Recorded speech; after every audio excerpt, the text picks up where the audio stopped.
Maybe you're listening to this in the car, pulled into a parking lot because you couldn't go inside yet. Maybe you put in your earbuds before everyone else woke up, before the questions on your face had to become answers.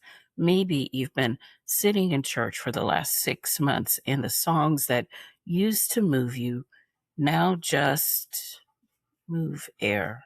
And you don't know how to tell anyone that. You built your whole life around this faith, your marriage, your parenting, the way you see yourself in the mirror. And somewhere in your 40s or 50s, something that used to hold weight stopped holding. Not all at once, not loudly, just quietly, like a thread pulling at the edge of a hem you're still wearing. And the most disorienting part is that you're not sure if you're losing your faith or finally finding out what was already underneath it. I want to talk about that today. Welcome to Elisha Space, a sanctuary for healing growth and for the kind of honest conversations that actually change things. I'm Elisha, your host, a counselor, an author, and someone who has sat in the same stuck places you have. If you're new here, welcome home. This is a space that takes you seriously, all of you, the parts that are certain and the parts that aren't. If you've been listening for a while, I see you, and I'm glad you're back. Today is part 2 of the Midlife Faith Crisis series. If you haven't heard part 1, Midlife Faith Crisis and Perimenopause, I want you to go back and listen to it first. It lays the neurological and hormonal groundwork that makes everything we talk about today make sense. But if you have, then you already know we are not afraid of the hard questions here. We hold them together. Today's episode is practical, clinical, but pastoral. We're going to talk about what deconstruction actually is and what it isn't. We're going to walk through the faith framework, which is a 5-step, clinically grounded process for rebuilding when the old structure no longer holds. And we're going to end in a guided somatic practice and prayer, because this kind of work needs to land in your body, not just your head. Before we go any further, let's breathe. I want you to bring your hands up and place them gently on your chest, right over your heart. Feel your own warmth there. Now, breathe in slowly through your nose for a count of 4. Hold gently at the top 2 counts. And breathe out through your mouth. Slow, even, complete. One more time, breathe in. Hold. And let it go. Your nervous system just shifted. Even if your circumstances haven't, you are here, you are safe. Let's go. The response to part 1 of this series stopped me in my tracks, because what you wrote to me in DMs and emails and podcast reviews wasn't that was helpful. What you wrote was, I finally have words for something I've been carrying alone for years. And the thing you named over and over was this: you don't feel like you're losing your faith. You feel like you're losing the container it came in. The church community, the theological language, the version of God you were handed as a child, the certainty you performed because uncertainty felt like failure, and what nobody told you. What I'm about to tell you today is that losing the container is not the same as losing what was inside it. The question I keep hearing from you is the question we're answering today. What do I do now if the faith I had is coming apart?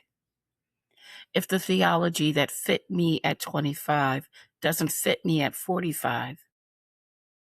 What do I build in its place? And how do I do that without losing God in the process? So stay with me. I want to start where we always start, here in the body, because knowledge isn't just power For women navigating midlife, knowledge is safety. Here is what is happening neurologically during this season. The prefrontal cortex, the region of your brain responsible for long held beliefs, for your sense of narrative identity, for the internal coherence of who you are, undergoes a significant recalibration during perimenopause. Estrogen, which has been modulating that system for decades, begins to fluctuate and decline, and with it, some of the neural scaffolding that kept your sense of self stable starts to shift.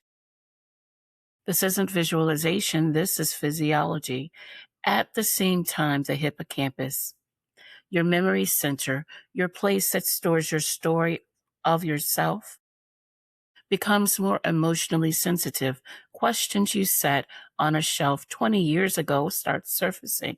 Not because you've become faithless, because your nervous system is finally creating room to hold them.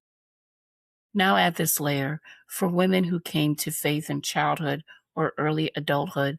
That faith was not just cognitive, it was relational.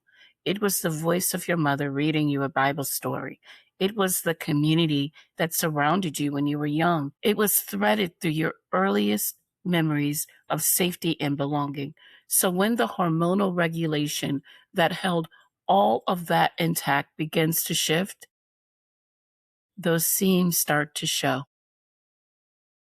This is why so many women in their 40s and 50s describe sitting in a church service they've attended for 20 years and feeling like a stranger, like the songs that used to open something in their chest now just fill a room, like the answers they used to reach for don't reach the places that hurt. That is not spiritual failure. That is a developmental event.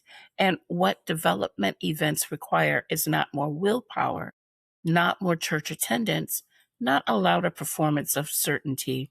What developmental events require is a new framework.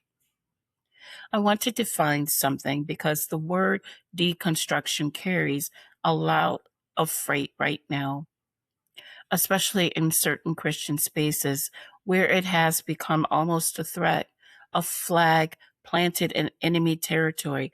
But clinically, deconstruction is not apostasy. It is not rebellion. It is not the abandonment of God. Deconstruction is the process of examining the beliefs you inherited and asking with honesty and courage which ones are actually yours. Psychologists call this differentiation, individualization. It's the developmental task of becoming a separate self, not just an extension of the system you came from. And it happens in every domain of life, in family systems, in identity, in relationships, and yes, in faith. The problem is that in many religious traditions, the process was never given a name. There was no language for it, no permission structure, no elder who said, this is normal, this is healthy, this is how faith grows beyond childhood. So when it began, naturally, developmentally, inevitably, people experienced it as a crisis, as failure, as something to manage quietly and never mention. What I want to offer you is a different frame. What if deconstruction isn't the house falling down? What if it is a renovation? Because here is the thing about renovations from the inside. They look like destruction. There is debris, there is dust.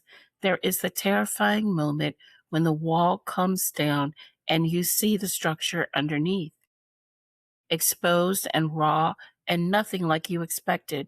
But you are not tearing down the foundation. You are finding out what it is actually made of. And for women navigating this in midlife, with everything else that is shifting in your body and your relationships and your sense of self, you don't just need permission.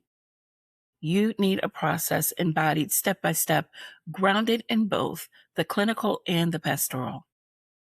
That is what we are going to walk through right now. Let's do it. I want to introduce you to a 5-step framework I use with clients who are navigating the terrain of faith in midlife. I call it the faith framework, not because it resolves everything neatly, but because the word itself deserves to be reclaimed. Faith. And I want to say before we start, this is not linear. You will not move through these steps in order and arrive at a resolved destination. You'll spiral. You'll return to earlier steps. You'll find yourself back in the F when you thought you'd reached it.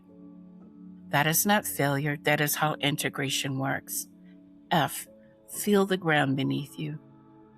Before you can rebuild anything, before you can open a single theology book, before you listen to another podcast, before you can construct a new belief statement, you have to establish a somatic anchor. I say this because almost every conversation about faith reconstruction lives entirely in the cognitive realm. We debate, we read, we argue with people in the internet, and those things can matter. But your nervous system has to believe you are safe before your mind can hold complexity. That is not a metaphor, that is neuroscience. So the first step in rebuilding is not theological, it is somatic. The Hebrew word emunah, translated in most English Bibles as faith, actually carries a meaning closer to steadiness, durability, the quality of a pillar that holds weight. The same root is used in Scripture for a nursing mother, for a doorpost, for a peg hammered into the wall. So when we talk about faith, genuine biblical faith, we are not primarily talking about intellectual certainty. We are talking about a quality of groundedness in the body. Your nervous system already understands that word, even when your theology doesn't. The practice, once a day this week, before you engage any of your questions, find the floor with your feet. Feel it literally. That is enough. That is F. A. Acknowledge what broke. This step requires grief, real grief, not an intellectual acknowledgement of doctrinal disagreement, the bodily grief of losing something that felt like home. Because here is what no one tells you about religious deconstruction. You don't just lose your beliefs, you lose your community. You lose a version of yourself you didn't even know you'd been performing. You lose the story you thought you were living, the story where the faith you were handed was the whole story. And grief that is never witnessed does not heal. It goes underground. It shapes your body, your nervous system, your relationships from underneath in the dark. So this step is about naming the losses out loud in a journal, in a therapy room, in a conversation with one trusted person who can hold it with you. Say, I lost this. I missed this. This mattered to me and it's gone, and that is worth mourning. Some of you have never said that. You move from questioning to deconstructing to rebuilding without ever stopping in the grief. I want to give you permission to stop, to let your nervous system register the loss, because that is the only way it learns to trust that what is being rebuilt is real. I identify what held. After grief comes excavation. And this is where the work gets interesting. Because in every faith crisis I have walked through with a client, without exception, there is always something that survived, a thread that remained, a moment of encounter that logic couldn't explain, a scripture that won't leave even when the church that gave it to you did, a felt sense of presence. Specific, unmistakable, real, even when everything around it turned out to be complicated. I want you to go looking for that thread. Ask yourself, in the middle of everything that broke, what held? What was still true when everything else was up for question? For some of you, it is the inexplicable experience of not being alone in your darkest moments. For some, it is a particular encounter with peace that you could not manufacture or explain. For some, it is the person of Jesus, the Jesus of the Gospels. Even when the institution that carried his name lost your trust entirely. That thread is your foundation. That is what you build on, not your theology, not your denomination, not your certainty, the thing that held when everything else fell. T, try one small thing. Reconstruction does not require you to have it all figured out. It requires one small step. I say this because I see clients who are paralyzed in the gap between the faith they left and the faith they haven't found yet. They believe they need a complete theological framework before they can approach God again, before they are allowed to try. But the nervous system does not rebuild trust through intellectual frameworks. It rebuilds trust through repeated, low stakes, safe experiences. This isn't visualization, this is physiology. You do not trust someone again by deciding to trust them. You trust them again by showing up one small moment at a time and finding out over and over that they are safe. So, what is one thing, one small, consistent, low stakes act of engagement this week? Maybe it's 5 minutes of silence in the morning. Not prayer, just quiet. Maybe it's reading one psalm slowly without commentary or obligation. Maybe it's going for a walk and telling God you're angry and you don't know what you believe right now, but you are still here. That is enough. That is more than enough. H, hold space for the becoming. This last step is about resisting the urgency to arrive. We live in a culture, and in a religious culture in particular, that prizes certainty above almost everything else, that treats doubt as a deficit to be managed, that wants your testimony neat and resolved and packaged and ready to share. But faith, genuine faith, has never been about certainty. It has always been about orientation, about which direction you are leaning. And some of you are in a season where you do not have the answers, where a lot of things that used to feel settled now feel like open questions. And the discomfort of that, the in betweenness of it, feels like spiritual failure. It isn't. You are not lost. You are in transition. His peace is not dependent on your circumstances being resolved. It is a regulated nervous system in the presence of a safe God. That is not a theological platitude. It is a somatic truth because your nervous system does not care about your doctrinal statement. It cares about whether the presence it encounters is safe.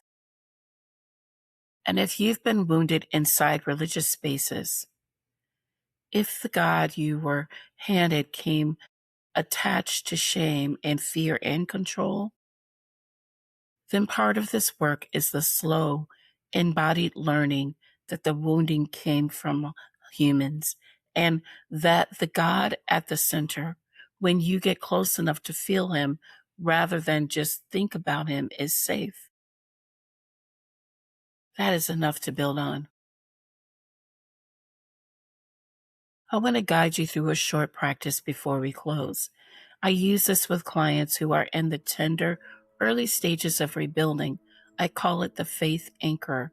Find a comfortable position, sitting, lying down, wherever you can. Let your eyes close if that's safe, or let your gaze rest slowly on a fixed point. I want you to bring your awareness to the bottoms of your feet. Not a thought about them, the actual sensation, pressure, temperature, contact with the surface beneath you. Is there a sensation there? Can you feel it? Now take a slow breath in through your nose and let it out. I want you to think of one moment, a single specific moment in your life when you felt what I can only describe as held. It might have been in prayer. It might have been in nature. It might have been a flash of unexpected peace in the middle of a season that had no right to be peaceful. You don't have to analyze it. You don't have to defend it. You don't have to know what it meant theologically. Just let yourself remember it.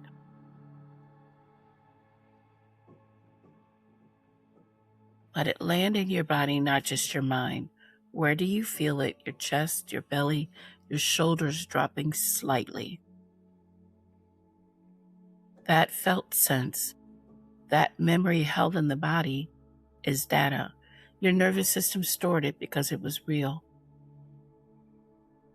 Whatever else is uncertain right now, that was real. Let your hands rest wherever feels natural. Breathe in slowly and out. You are not starting over. You are building on what already held. Take one more breath before we come back.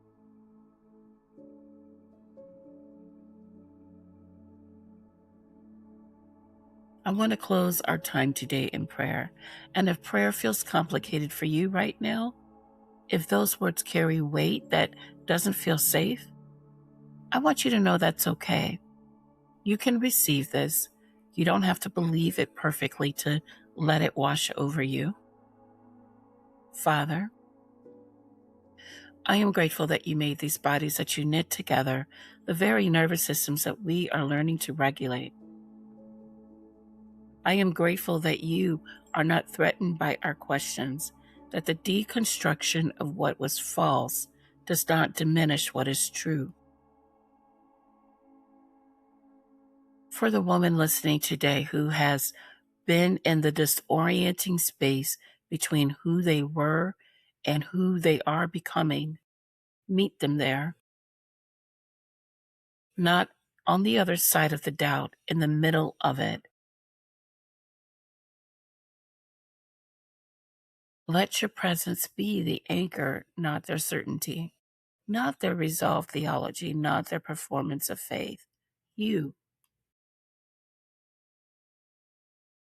For every woman who has grieved a version of faith that no longer fits, who has sat in a sanctuary feeling like a stranger, or stood in a worship service wondering if she belongs, remind her that she was never a stranger to you. Restore what was always yours.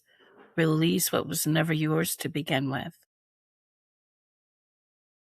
You are safe, you are near, and you are not done with her. Amen. Before I let you go, your challenge for this week, I want you to sit with one letter of the faith framework, just one. Don't try to do it all five. Pick the step that landed most deeply today and journal for 10 minutes. F, what am I feeling in my body when I think about my faith right now? A, what loss am I carrying that I haven't fully grieved? I, what is the one thing that held when everything else came apart? T, what is one small, low stakes act that I can try with God this week? H, what would it look like to hold space for who I'm becoming instead of demanding I already arrive? Just one, 10 minutes. No pressure to have answers, just open questions held honestly. And if this episode helped you, if it names something you've been carrying alone, I want you to share it, not for my numbers, for the woman in your life who needs to hear that she isn't losing her faith. She's finding out what it's actually made of. Text it to her right now. Find us on Apple Podcasts, YouTube Music, Spotify, wherever you listen. And if you want to go deeper into somatic regulation as a foundation for this work, the Start Guide is waiting for you at elishaspace.onpodium.com. Until next time, you are not too much, you are not too far, and you are not alone.